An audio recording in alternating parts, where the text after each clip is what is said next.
When your own son tells you that your presence is inconvenient for the holidays, you don't cry. You pause. You listen. Then you remember who paid for the roof over his head. That was the moment the air shifted thick with unspoken truths and quiet betrayals. I was sitting on the edge of Julian's new leather sectional, the same one I'd helped him finance last winter when his credit wouldn't stretch. The scent of pine from their 12-foot artificial tree mixed with the faint notes of Sophie's high-end cinnamon diffuser. Everything looked like a catalogue page, warm, curated, and sterile. Julian wouldn't meet my eyes. He kept running his thumb along the seam of a throw pillow the way he used to fidget with the sleeves of his hoodie when he was 10 and trying to confess to breaking the neighbor's window. "Dad," he finally said, voice low, rehearsed. "We're not expecting you this Christmas. It's more of a family-only thing this year." It took a second for the words to land. And when they did, they didn't crash. They cut clean and quiet like a paper-thin blade. Family only. I looked around at the house. The marble countertops I'd helped pay for. The polished floors I'd laid myself. The crown molding Sophie once bragged about to her friends, forgetting who installed it. I'd spent 5 years building this house, brick by brick, bill by bill, and now I wasn't welcome inside it. If you've ever felt unwanted in a home, you helped build comment on the city you're watching from. I want to know how far this story travels. He said it like he was asking me to pass the salt. Casual, like it didn't carry the weight of a guillotine. I sat there for a beat too long, staring into the space between us where warmth used to live. Julian shifted again this time, tugging at the cuff of his shirt like a boy trying to disappear into the seams.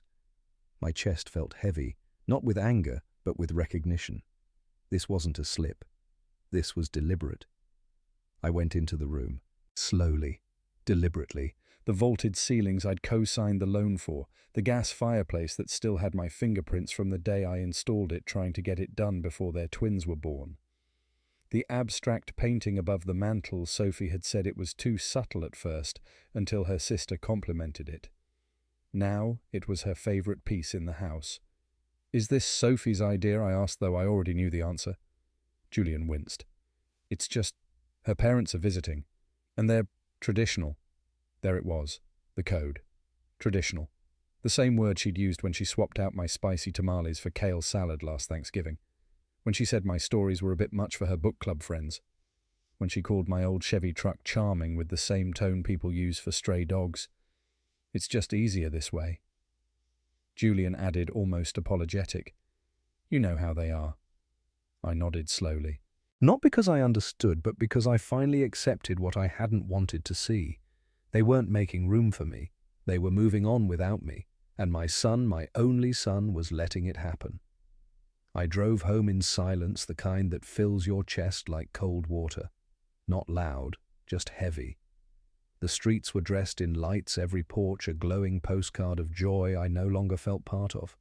Couples walked hand in hand, kids tossed snowballs across lawns, laughter echoing through the chill like a language I'd forgotten how to speak. Inside my house, the quiet was sharp. No scent of cinnamon, no fireplace crackling, no Maria humming in the kitchen. Just the familiar creak of floorboards beneath my boots and the sigh of old insulation trying to hold in warmth. I poured myself a coffee, black, no sugar. My doctor said I should cut back, but tonight I needed something bitter to match the taste in my mouth. Then I walked to the drawer, the one I'd avoided all year. Pulled out the manila folder, receipts, bank transfers, mortgage statements. I laid them out on the table like autopsy reports. $500 on the 5th of every month, 5 years. Down payment $35,000 from my retirement fund.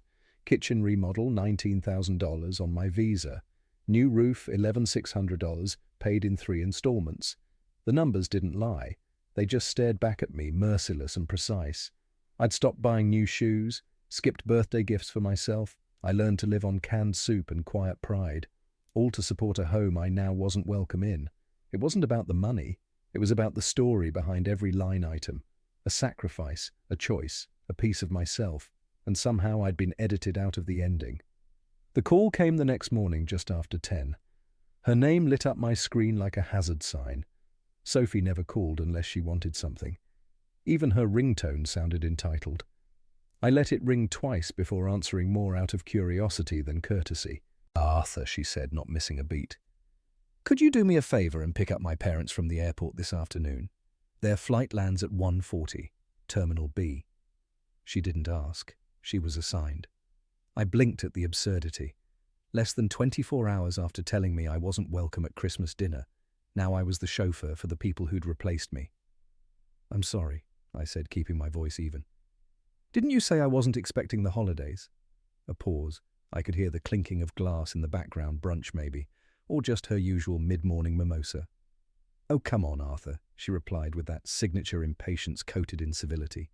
"Let's not make this into a thing. My parents are guests. They don't need to be caught up in whatever this is."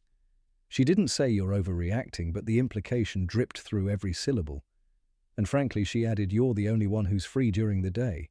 It's practical, like I was a tool, like I wasn't a father or a man or someone whose dignity deserved space in the equation. "They're used to a certain atmosphere," she went on. "You know how important first impressions are." I looked around at my modest kitchen, at the paint chipping near the baseboards, the old coffee maker sputtering in the corner. So this is who I'd become to her. Not family, not even a person, just a ride. And this time I didn't smile. I just listened very, very carefully. At 1:40 p.m., while their plane was taxiing toward Gate 12, I was sitting at my kitchen table quietly buttering toast. Not because I'd forgotten, not because I was running late, because I had finally and fully chosen not to go. Outside, the Colorado sun slanted through the blinds, casting long lines across the floor like prison bars. But I didn't feel trapped. For the first time in years, I felt free. My phone buzzed once, then again. Sophie. Then her mother's number, no doubt borrowed from a fellow traveler in the terminal. I didn't move. I just watched the steam curl from my tea and turned the page in the crossword puzzle I'd started weeks ago but never finished. 3 down. The act of denying oneself comfort for others. 8 letters. I chuckled. That one I knew by heart. By 2:30, I'd brewed a second pot of tea and finished the entire top half of the puzzle. My phone buzzed again, anxious now, then again urgent, then again angry. I unplugged the landline, turned off the cell, and in the hush that followed, something lifted inside me, a pressure I hadn't even realized I'd been carrying, like a too-tight collar finally unbuttoned. Dinner that evening was a grilled cheese sandwich and tomato soup eaten slowly with the radio low. No one yelled, no one demanded, no one reminded me of my place. And somewhere across town, 3 overdressed people with nowhere to go were probably wondering how the help had forgotten his shift. They could wonder all they wanted. I was done showing up for people who had erased me from the table but expected me to keep serving. The knock wasn't polite, it was war. It came just after 6:30 sharp, impatient, the kind of knock that shakes the frame. I was rinsing my dinner plate when it started.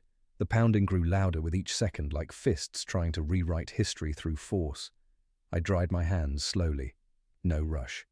I already knew who it was. When I opened the door, Cody Bell was standing there, red-faced and fuming. Behind him, Marianne clutched her designer purse like it was a lifeline. And there was Sophie, her mascara smudged, her expression twisted somewhere between rage and humiliation. "You left us," Cody barked, stepping into my living room without an invitation. 3 hours at the airport like a pack of stray dogs. Marianne's voice cut in, shrill and precise. "This is disgraceful behavior for a man your age. Barbaric, really." Sophie brought up the rear, trying to gather her composure. "You humiliated us, Arthur," she snapped. "Do you have any idea what you've done?" I stood in the entryway, one hand still on the doorknob, my back straight and voice calm. "Get out of my house." They froze. "This is my home," I said again, quieter this time, which somehow made it louder. "You came in without asking. You shouted like I owed you something, and I don't, not anymore." Cody stepped forward, finger pointed. "You don't know who you're dealing with. I've lived in this town for 30 years. I know people, important people." I tilted my head. "And yet you don't seem to know the man whose name is still on your daughter's mortgage." Marianne's eyes narrowed. Sophie's lips parted to speak, but I cut her off. "The lesson is over," I said, stepping aside and motioning toward the door. Class dismissed. 3 days later, I found myself staring at my own face on page 3 of the city's biggest newspaper. There it was, my company headshot from 5 years ago, cropped awkwardly beneath a bold headline, Elderly couple stranded at airport holiday plans ruined by family members' cruelty. I didn't need to read it twice. The first paragraph was enough to make my jaw tighten. Cody and Marianne Bell, visiting their daughter for Christmas, were left abandoned at Spokane Regional Airport this past Sunday afternoon. According to sources, the couple, both in their late 50s, were forgotten by a family member who had previously agreed to pick them up. Forgotten. That word sat like rust on my tongue. They didn't just rewrite the story, they burned the original and handed out photocopies of their fiction. I kept reading. The incident occurred during a regional winter weather advisory. I looked out the window. Blue skies. 51 degrees. The only storm was the one they created. Then came the real punch. Concerns have been raised about Mr. Arthur Molina's behavior in recent months. Erratic decisions. Signs of cognitive decline. That's when I folded the paper, set it down slowly, and exhaled. It wasn't just an insult, it was a strategy. They hadn't just wanted to shame me. They wanted to discredit me, to paint me as unstable, confused, unfit, to make sure if I ever spoke up, no one would listen. They'd gone public, so would I. But I wouldn't fight fire with fire. I'd fight it with documentation, precision, and the truth. By nightfall, my kitchen table had turned into a war desk. No yelling, no threats, just facts stacked, highlighted and numbered like courtroom exhibits. I started with the mortgage payments. 60 monthly transfers, $2,500 each, neatly printed on bank statements that showed my name, my account, my sacrifice. Then came the receipts, $35,000 wired for the down payment. $19,200 for the kitchen renovation because Sophie couldn't host book club with laminate counters, $6,000 for the backyard fence, $4,500 for new appliances, a dozen checks covering property tax, surprises, water bills and that emergency AC replacement during their first summer. Total over $215,000 in 5 years, not including the groceries I'd just picked up or the furniture I'd happened to find on sale. Next, I opened Sophie's public Facebook page. It was a goldmine of curated hypocrisy. There she was, posing in their newly renovated kitchen. Can't wait to host this year's Christmas dinner. So grateful for everything we've built together. Built together. My back still ached from installing the cabinets. Photos of vacations, dinners, seasonal wreaths on a front door I'd painted with my own hands. Each one captioned like a Hallmark movie, each one funded by someone they'd now branded a burden. Finally, I printed the newspaper article. In the red pen, I underlined each lie, wrote false in the margins, drew arrows to omitted context like a professor grading a very dishonest essay. When I was done, I stepped back and looked at the table covered in papers, photos, truth. If they wanted a narrative war, I'd give them one. But this time I wouldn't be silent. I'd be undeniable. At 6:42 p.m. on Christmas Eve, I rang the doorbell of the house I helped build, carrying a briefcase full of truth. The street was glowing with warm porch lights and parked cars, the air thick with the scent of glazed ham and expensive candles. Through the frosted window, I could see laughter at the table wine glasses raised mid-toast. Sophie moved between guests like a hostess in a magazine spread flawless rehearsed. I stepped inside without invitation. The door hadn't been locked. Of course it hadn't. In neighborhoods like this, security was replaced with pride. 12 heads turned as I entered the dining room. Forks hovered in mid-air. Conversations froze like photographs. Julian stood slowly, napkin in hand. "Dad, what are you doing here?" "I brought gifts," I said, setting the briefcase on the sideboard. "They're a little different this year, no wrapping paper, just evidence." Sophie's smile faltered. "This is not the time." "Oh, I think it's exactly the time," I said, evenly pulling out the first packet. 5 years of bank statements, itemized transfers, receipts for renovations, mortgage payments, down payment, utility bills, all signed by me. I placed a copy in front of each guest. They stared at the pages like they were watching the opening scene of a courtroom drama, except this one was real. A woman in pearls whispered, "Is this true?" every word I said, including the part where I was uninvited to this very dinner because I didn't fit the atmosphere. Sophie stood, her voice sharp. "You're embarrassing yourself." "No," I replied, locking eyes with her. "I'm just finally telling the part you left out of your holiday fairy tale." And for the first time all evening, the room went silent for the right reasons. The silence cracked like thin ice under too much weight. One by one, the guests began flipping through the packets, brows furrowed, jaws, clenched eyes darting between Sophie and Julian like jurors waiting for a defense that wouldn't come. "This can't be right," someone muttered, tracing a line on a bank statement. A man near the end of the table, silver hair country club tan, held up his copy. "You paid their mortgage for 5 years, I said calmly, every month, while eating off-brand soup and skipping my own dental checkups. Julian finally found his voice low and cracked. "Dad, I didn't know she wrote that article. I swear to you, but you knew I wasn't invited," I said. "You knew exactly what your wife and her parents thought of me, and you let them." Sophie's face was frozen mascara flaking at the edges. "This isn't how family handles things." I tilted my head. "No, Sophie, family doesn't lie or humiliate or erase the man who helped put this roof over your head." Marianne's chair scraped back sharply. "This is absurd." "You're blowing things out of proportion. Cody is a respected man." "He's a coward," I said evenly. "One who used his connections to smear my name in the local press. But unlike him, I came with receipts." Cody stood finger trembling. "You've made a serious mistake, old man." I stepped closer. "No. The mistake was assuming I'd stay quiet." I turned back to the table. "You all deserve to know the truth before you raise another toast in a house built on someone else's dignity." The woman in pearls nodded slowly, her voice barely above a whisper. "Thank you, Mr. Molina, for telling it." And just like that, the story began to shift. Spring arrived like a quiet apology. The snow melted from my gutters. Birds returned to the trees behind the house. And on a Tuesday morning in March, a letter arrived, certified official and heavy with everything unspoken. Notice of default, 3 months overdue, 14 days to bring the mortgage current or face foreclosure. I didn't flinch.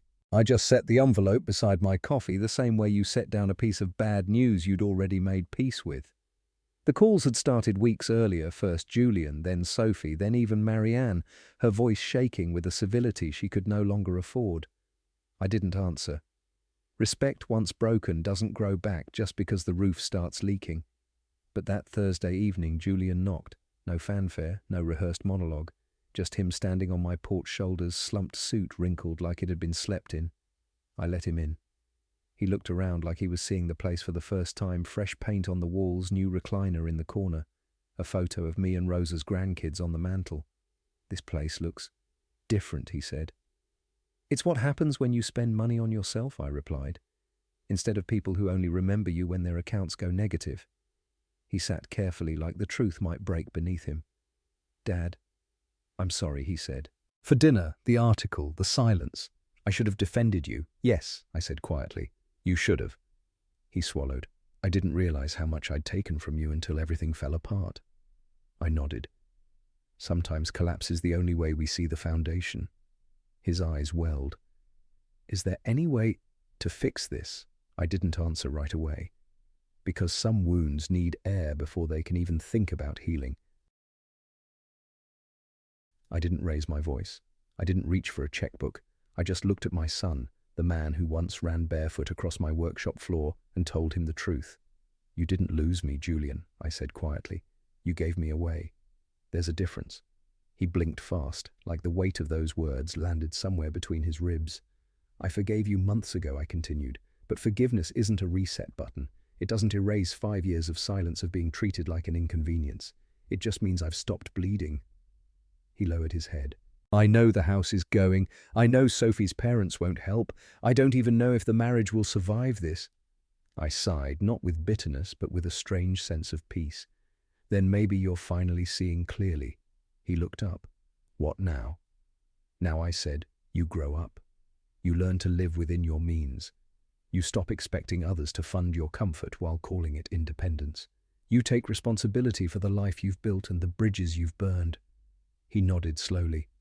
"Is there any chance we could rebuild one of those bridges?" I stood and walked to the mantel. Beside Maria's photo was a newer one, me holding Rosa's grandkids in the backyard, the spring sunlight soft around us. "You want a relationship?" I asked. "Then earn it, like a man, with consistency, with respect, not gifts, not guilt." He rose to leave, shoulders straighter than when he arrived. At the door he turned. "Dad, what did you do on Christmas Eve that took courage?" "No," I said, finally smiling. It took remembering who I was before I let others rewrite me. As the screen door clicked shut, I poured a glass of the good whiskey and stepped outside. The garden was beginning to bloom. So was I. Some betrayals don't come with shouting or slammed doors. They come quietly dressed as politeness wrapped in tradition served at tables you paid for but were never invited to sit at. Arthur Molina didn't fight his family with fists. He fought with silence, with ledgers, with truth. He didn't burn bridges, he simply stopped patching the ones they had already let rot. That distinction matters, because the deepest kind of hurt isn't when strangers reject you. It's when the people you built your life around redraw the definition of family and quietly write you out of it. But here's the part we often forget: boundaries aren't cruel. They're clarifying. Arthur spent years confusing love with obligation, thinking sacrifice would earn him respect. It didn't. Not because he gave too little, but because he gave to people who expected everything and offered nothing in return. His story isn't about revenge, it's about restoration, of self-worth, of voice, of the quiet power in saying no more without apology. He didn't destroy anyone, he just stopped saving them, and in doing so, he saved himself. If you've ever felt erased, overlooked, or made to shrink in the very space you helped build, remember, your presence is not a burden. Your voice is not too loud. Your love is not disposable. A real family doesn't need you to prove your value. They already know it. And when they don't, you walk away with your dignity intact and let them sit with the echo.